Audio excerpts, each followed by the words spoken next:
पूरे देश और प्रदेशवासियों को मैं रामनवमी की बहुत बहुत बधाई और शुभकामनाएं देता हूं। ऐसा त्यौहार, ऐसे दिन जहां से अच्छी शुरुआत होती है। मुझे खुशी है इस बात की कि आज कांग्रेस पार्टी के नेता राहुल गांधी जी और समाजवादी पार्टी की आज हम मिलकर के प्रेस कर रहे हैं। पहले चरण का चुनाव उत्तर प्रदेश का होने जा रहा है और जो पश्चिम से हवा चल रही है वो पूरे के पूरे उत्तर प्रदेश और देश के माहौल को बदलने जा रही है। आज गाजियाबाद में बैठे हैं।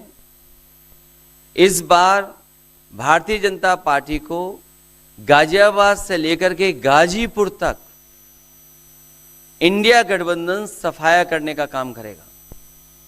आज किसान दुखी है। तमाम जो वादे किए थे, भारतीय जनता पार्टी की हर बात झूठी निकली। उनके वादे झूठे। न किसान की आय दोगुनी हुई, न नौजवान को नौकरी रोजगार मिला, और जो सपने दिखाए थे विकास के वो भी अधूरे हैं। जो इनका नैतिकता का बुलबुला था वो भी टूट गया। इलेक्टोरल बॉन्ड ने इनका बैंड बजा दिया। भारतीय जनता पार्टी सभी भ्रष्टाचारियों का गोदाम बन गई। न केवल भ्रष्टाचारियों को ले रहे हैं, बल्कि भ्रष्टाचारियों ने जो कमाया है उसको भी अपने साथ रख रहे हैं। जहां उत्तर प्रदेश देश का सबसे बड़ा प्रदेश है, डबल इंजन की सरकार में जो दावा करते रहे डबल इंजन, उनकी होर्डिंग देखिए आप कि अब डबल वहां पर नहीं दिखाई देते हैं, अकेले दिखाई दे रहे हैं। इनके प्रत्याशी होर्डिंग से गायब हैं और चुनाव के बाद होर्डिंग पे जो अकेले हैं वो भी गायब हो जाएंगे और सफाया होने जा रहा है। इनका एक ही नारा है, झूठ बोलने का और लूटने का। लूट और झूठ भारतीय जनता पार्टी की पहचान बन गई है। पेपर लीक कितने हुए हैं? एक दो होते तो ठीक था, लेकिन 10 पेपर लीक हुए। और मैंने कई मौकों पर वो बात बताई कि अगर एक परिवार के हम केवल 3 सदस्यों को मान लें, जिस व्यक्ति ने परीक्षा लिखने की तैयारी की, जो परीक्षा नहीं दे पाया पेपर लीक के कारण, और उसके मां बाप को अगर हम जोड़ लें तो ऐसे 60 लाख नौजवान हैं। 60 लाख नौजवानों का भविष्य अंधकार में डाल दिया। और अगर 60 लाख का गुणा करें हम 3 से, 1 करोड़ 80 लाख, और 1 करोड़ 80 लाख को अगर हम डिवाइड कर दें 80 लोकसभाओं से, तो भारतीय जनता पार्टी का 2,25,000 वोट हर लोकसभा में कम हुआ है। इसलिए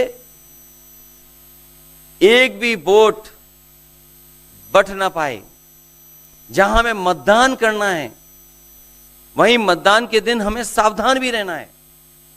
अगर हम सावधान रह करके मतदान करेंगे और अपने बूथ की चौकीदारी करेंगे तो भारतीय जनता पार्टी का सफाया होगा।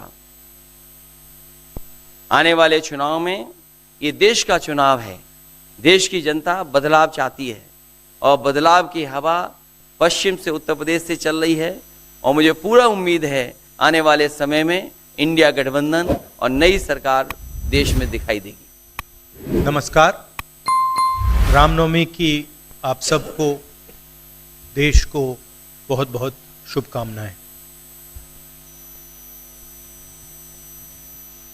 ये चुनाव विचारधारा का चुनाव है। एक तरफ आरएसएस और बीजेपी जो संविधान है, लोकतांत्रिक सिस्टम है, उसको खत्म करने की कोशिश कर रही है, और दूसरी तरफ इंडिया गठबंधन, कांग्रेस पार्टी संविधान को, लोकतंत्र को डिफेंड करने की कोशिश कर रही है, उसकी रक्षा कर रही है। चुनाव में 2-3 बड़े मुद्दे हैं। सबसे बड़ा बेरोजगारी, दूसरे नंबर पर महंगाई, भागीदारी। मगर बीजेपी 24 घंटा डिस्ट्रैक्शन करने में लगी रहती है। कभी प्रधानमंत्री समुद्र के नीचे चले जाते हैं, कभी आसमान में सी प्लेन पे चले जाते हैं, मगर जो मुद्दे हैं उनके बारे में ना प्रधानमंत्री ना बीजेपी बात करती है। कुछ दिन पहले प्रधानमंत्री ने ANI को बहुत लंबा इंटरव्यू दिया, स्क्रिप्टेड था मगर फ्लॉप शो था।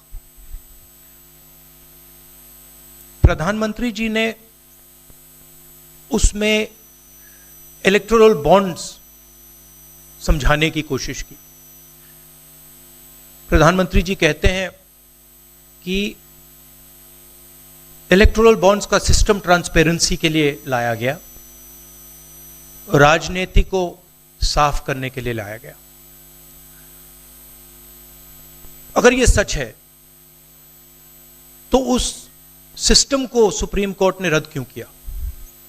और दूसरी बात, अगर आप ट्रांसपेरेंसी लाना चाहते थे तो जिन लोगों ने आपको पैसा दिया, बीजेपी को पैसा दिया, हजारों करोड़ रुपए दिए, उनका नाम आपने क्यों छुपाया था?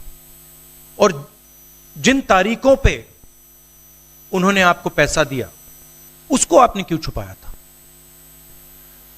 पता लगता है हजारों करोड़ रुपए का कॉन्ट्रैक्ट किसी कंपनी को मिलता है, उसके एकदम बाद वो कंपनी बीजेपी को पैसा देती है। सीबीआई की इंक्वायरी होती है, ईडी की इंक्वायरी होती है किसी कंपनी पर, शुरू होती है, उसके 10-15 दिन बाद कंपनी करोड़ों रुपए बीजेपी को देती है और फिर सीबीआई की इंक्वायरी, ईडी की इंक्वायरी बंद हो जाती है। सड़क पे इसको एक्सटॉर्शन कहते हैं, एक्सटॉर्शन कहते हैं सड़क पे। तो ये जो है इलेक्टोरल बॉन्ड्स का जो स्कीम है, ये दुनिया का सबसे बड़ा एक्सटॉर्शन का स्कीम है। हिंदुस्तान के सारे बिजनेसमैन इस बात को समझते हैं, जानते हैं, और प्रधानमंत्री जितनी भी सफाई देना चाहें कोई फर्क नहीं पड़ने वाला है, क्योंकि पूरा देश जानता है कि प्रधानमंत्री भ्रष्टाचार के चैंपियन है।